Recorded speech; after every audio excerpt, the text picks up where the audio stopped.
ఒక మనుష్యుడు యెరూషలేము నుండి యెరికో పట్టణానికి దిగి వెలుచు దొంగల చేతిలో చిక్కుకున్నాడు. వారు అతని బట్టలు దోచుకుని అతన్ని కొట్టి కొరప్రాణములతో విడిచి వెళ్ళిపోయారు. యాజకుడు ఆ దారిన వచ్చాడు. అతడు ఆ మనిషిని చూచి పట్టించుకోకుండా వెళ్ళిపోయాడు. తర్వాత లేవీయుడొకడు ఆ దారిన వచ్చి అతను కూడా చూచి ప్రక్కకు వెళ్ళిపోయాడు. అయితే ఒక సమరయుడు ప్రయాణమైపోవచ్చు అతడు పడి ఉన్న చోటికి వచ్చి అతన్ని చూచి అతని మీద జాలిపడి దగ్గరకు వెళ్ళి నూనె ద్రాక్షారసము పూసి అతని గాయములు కట్టి అతన్ని వాహనం మీద ఎక్కించుకుని ఒక పూట కోళ్ళవాని ఇంటికి తీసుకుని వెళ్ళి అతని బాగోగులు చూసుకున్నాడు. మరునాడు అతడు 2 దేనారాలు అతనికి ఇచ్చి ఇతన్ని పరామర్శించు, నీవు ఇంకేమైనా ఖర్చు చేసిన ఎడల నేను మరలా వచ్చినప్పుడు అది నీకు తీరుస్తాను అని చెప్పి వెళ్ళిపోయాడు. యెరూషలేము దేవుని పట్టణానికి సాదృశ్యం. యెరికో శపితమైన ప్రాంతం.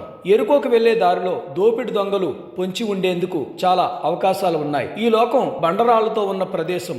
సాతాను వాడి అనుచరులు మనుషుల దగ్గర ఉన్నదంతా దోచుకోవాలని పొంచి ఉన్నారు. దేవుడు ఆదాము అవ్వలను చేసి ఏదైనా తోటలో ఉంచినప్పుడు సాతాను సర్పం ద్వారా మోసం చేసి పాపం అనే బీజమును వారిలో నాటి వారికిచ్చిన అధికారాన్ని కోల్పోయేటట్టు చేశాడు. ఎఫెసీయులకు రాసిన పత్రిక 2వ అధ్యాయం 1 నుంచి 3 వచనాలు చూస్తే, మీ అపరాధముల చేతను పాపముల చేతను మీరు చచ్చిన వారై ఉండగా ఆయన మిమ్మును క్రీస్తుతో కూడా బ్రతికించెను. మీరు వాటిని చేయుచు వాయుమండల సంబంధమైన అధిపతిని అనగా అవిధేయులైన వారిని ఇప్పుడు ప్రేరేపించు శక్తికి అధిపతిని అనుసరించి ఈ ప్రపంచ ధర్మం చొప్పున మునుపు నడుచుకుంటిరి. వారితో కలిసి మనమందరమును శరీరము యొక్కయు మనస్సు యొక్కయు కోరికలను నెరవేర్చుకొనుచు మన శరీరాశలను అనుసరించి మునుపు ప్రవర్తించుచు కడమవారి వలనే స్వభావ సిద్ధముగా దైవోగ్రతకు పాత్రులమై ఉంటిమి అని వ్రాయబడి ఉంది. అంటే భౌతికంగా ప్రాణం ఉంది గాని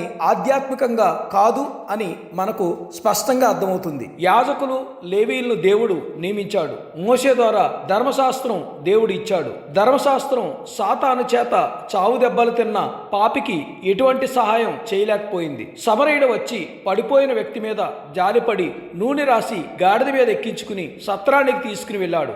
సమరయుడు యేసుక్రీస్తు ప్రభువారికి సాదృశ్యంగా ఉన్నారు. పాపంలో పడి ఉన్న మానవులను విడిపించడానికి యేసుక్రీస్తు ప్రభువారు తానే ప్రాణత్యాగం చేయడానికి ఈ లోకానికి వచ్చి కలవరి శిలువలో మరణించి మన కొరకు వెల చెల్లించి ఆయన పాపము నుండి విడిపించారు. క్రీస్తు సంఘానికి శిరస్సు అయి ఉన్నాడు. సంఘం అనగా ఏదో ఒక డినామినేషన్కి సంబంధించింది కాదు. క్రీస్తు తన రక్తం ద్వారా వెలపెట్టుకున్న దేవుని సొత్తైన జనాంగమే సంఘం. ఈ సంఘానికి కొంతమందిని ప్రభువు కాపరులుగా ఏర్పరచుకున్నాడు. వారికి సంఘం యొక్క బాధ్యతలు అప్పగించాడు. మరలా ప్రభువు 2వసారి ఈ లోకానికి రాబోతున్నాడు.